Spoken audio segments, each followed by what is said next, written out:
کبھی سوچا ہے کہ اگر ہماری زمین اپنی کہانی خود لکھتی تو وہ کیسی ہوتی؟ یہ کوئی خشک تاریخ کی کتاب نہیں ہوتی، ارے نہیں، یہ تو ایک پوری کی پوری بائیوگرافی ہوتی، ایک ایسی داستان جو اربوں سال پر محیط ہے، جس میں ایک پرتشدد جنم، زندگی کی پہلی پراسرار چنگاری اور ڈرامائی تبدیلیوں کے ابواب شامل ہیں۔ تو چلیے سفر شروع کرتے ہیں، اور ہم بات کر رہے ہیں 4.5 ارب سال کی۔ ہاں، بالکل ٹھیک سنا۔ یہ ایک ایسا وقت ہے نا جسے ہمارا دماغ ٹھیک سے سمجھ بھی نہیں سکتا، لیکن یہی ہمارے سیارے کی عمر ہے۔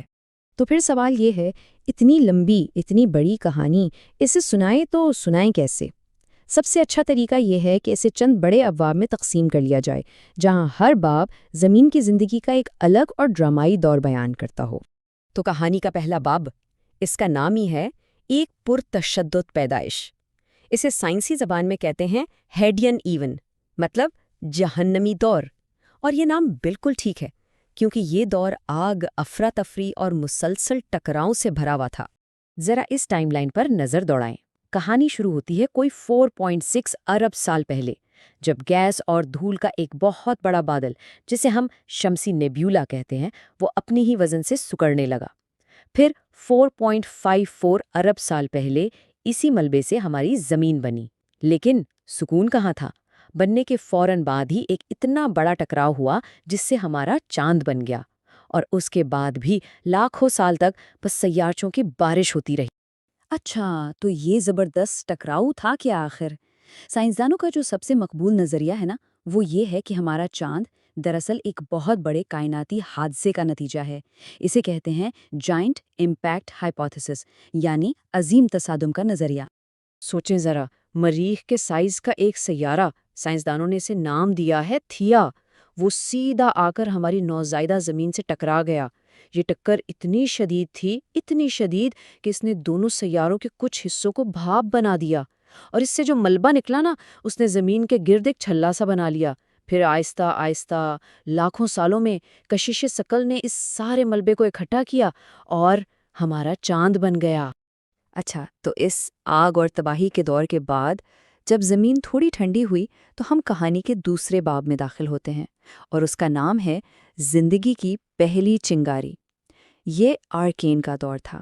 اب ایک نسبتاً پرسکون سیارے پر زندگی کے پراسرار آغاز کے لیے سٹیج تیار ہو چکا تھا۔ لیکن سوال تو یہ ہے کہ بے جان کیمیکل سے زندگی آخر بنی کیسے؟ سچ پوچھیں تو یہ آج بھی سائنس کے سب سے بڑے سوالوں میں سے ایک ہے، اور اس پر سائنسدانوں میں خوب بحث ہوتی ہے۔ اس کے بارے میں دو بڑی تھیوریز ہیں۔ ایک کہتی ہے ریپلیکیشن فرسٹ۔ اس کا مطلب ہے کہ زندگی کی شروعات ایک ایسے مالیکیول سے ہوئی جو اپنی کاپیاں خود بنا سکتا تھا۔ سوچیں، ایک قدرتی فوٹو کاپی مشین کی طرح۔ یہ مالیکیول تھا RNA۔ دوسری طرف ہے میٹابولزم فرسٹ تھیوری۔ یہ کہتی ہے نہیں، پہلے کاپیاں نہیں بنی، بلکہ پہلے توانائی بنانے والے کیمیکل ری ایکشنز شروع ہوئے، جیسے کوئی چھوٹا سا قدرتی انجن، اور یہ شاید گہرے سمندر میں گرم پانی کے چشموں کے پاس ہوا ہو۔ اب ان دونوں میں سے کوئی بھی تھیوری ٹھیک ہو، ایک بات تو پکی ہے، زمین پر آج جتنی بھی زندگی ہے نا، اس سب کا سلسلہ ایک ہی مشترکہ جد امجد سے جڑتا ہے۔ اسے ہم کہتے ہیں لوکا، یعنی لاسٹ یونیورسل کامن اینسیسٹر۔ یہ کوئی ایک جاندار نہیں تھا، بلکہ یہ تقریباً 3.5 ارب سال پہلے موجود خلیوں کی ایک پوری آبادی تھی، اور اسی سے ہم، پودے، بیکٹیریا، ہر چیز نکلی ہے۔ تو اب ہم پہنچتے ہیں تیسرے باب پر، اور اس کا عنوان بڑا دلچسپ ہے، جب دنیا کو زنگ لگ گیا۔ یہ پروٹیروزوئک ایونٹ کا دور تھا، اور اس دور میں ننھی سی خردبینی زندگی نے ہمارے سیارے کو ہمیشہ ہمیشہ کے لیے بدل کر رکھ دیا۔ تو ہوا یہ کہ کچھ ننھے منھے بیکٹیریا نے کمال کا نیا طریقہ سیکھ لیا، سورج کی روشنی سے اپنی خوراک بنانا، جسے ہم فوٹوسنتھسس کہتے ہیں۔ لیکن اس پورے عمل میں ایک فالتو چیز بنتی تھی، آکسیجن، اور یہی فضلہ یا ویسٹ پروڈکٹ آہستہ آہستہ ہماری فضا میں جمع ہوتا گیا، اور اس نے پوری دنیا کا نقشہ ہی بدل دیا۔ اس کا نتیجہ کیا نکلا؟ ذرا اس ٹیبل کو دیکھیں۔ پہلے، یعنی اس واقعے سے پہلے، فضا میں آکسیجن تقریباً 0 تھی، لیکن اس کے بعد یہ بڑھنا شروع ہو گئی۔ یہ نئی فضا اس وقت کی زیادہ تر زندگی کے لیے تو زہر تھی، اور اس سے ایک بہت بڑی تباہی آئی۔ لیکن اسی تباہی نے ایک نئی، زیادہ پیچیدہ زندگی کے لیے دروازے کھول دیے، وہ زندگی جو آکسیجن پر چلتی تھی۔ اور بات یہیں ختم نہیں ہوئی۔ فضا میں اس تبدیلی کا ایک اور بہت ہی حیران کن نتیجہ نکلا۔ زمین پر شدید سردی کے دور آئے، اتنے شدید کہ ہمارا پورا سیارہ ایک برف کے گولے میں بدل گیا۔ اسی لیے اس دور کو سنو بال ارتھ کہتے ہیں، جب زمین قطب شمالی سے لے کر خط استوا تک جم گئی تھی۔ اور ایسا صرف ایک بار نہیں ہوا بلکہ کئی بار ہوا۔ اس کی ایک ممکنہ وجہ یہ تھی کہ فضا سے میتھین جیسی گرین ہاؤس گیسیں کم ہو گئی تھیں۔ لیکن سب سے دلچسپ بات پتہ ہے کیا ہے؟ جب یہ برف پگھلی نا تو اس نے سمندروں میں غذائی اجزاء کا ایک سیلاب سا چھوڑ دیا، اور اسی وجہ سے زندگی کے ارتقاء کی رفتار ایک دم سے بہت تیز ہو گئی۔ اور یہی تیزی ہمیں لے آتی ہے ہماری کہانی کے چوتھے باب پر، زندگی کا عظیم دھماکہ۔ یہ ہے فینیروزوئک ایرا۔ یہ ہمارا اپنا موجودہ عہد ہے۔ اسے نظر آنے والی زندگی کا عہد بھی کہتے ہیں، اور وہ اس لیے کیونکہ یہاں زندگی پہلی بار بڑی، پیچیدہ اور اتنی متنوع ہوئی کہ اسے آنکھوں سے دیکھا جا سکتا تھا۔ اس نئے دور کی شروعات ہوئی ایک دھماکے سے، کیمبرین ایکسپلوژن۔ تقریباً 54 کروڑ سال پہلے ارتقاء نے جیسے ایک دم سے گیئر ہی بدل دیا۔ یہ زندگی کا اپنا بگ بینگ تھا۔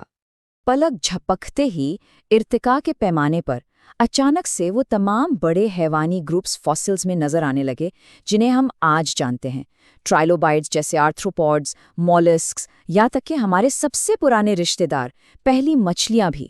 اور اسی دور میں جانداروں نے اپنے آپ کو بچانے کے لیے سخت خول اور ڈھانچے بنانے شروع کر دیے۔ یہ عظیم عہد بھی خود 3 بڑے حصوں میں بٹا ہوا ہے۔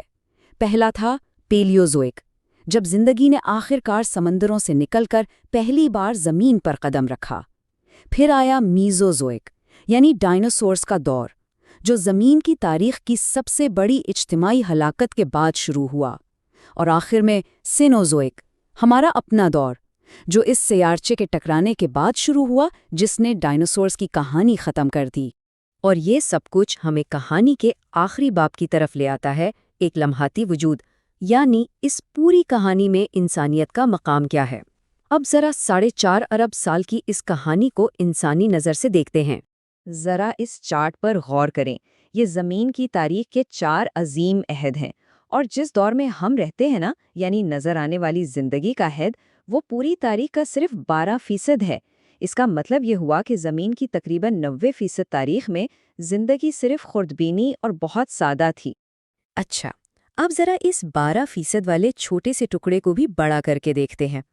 ہمارا اپنا دور سینوزوئک، جس میں ممالیہ جانوروں کو عروج ملا، وہ اس چھوٹے سے حصے کا بھی صرف 12% ہے۔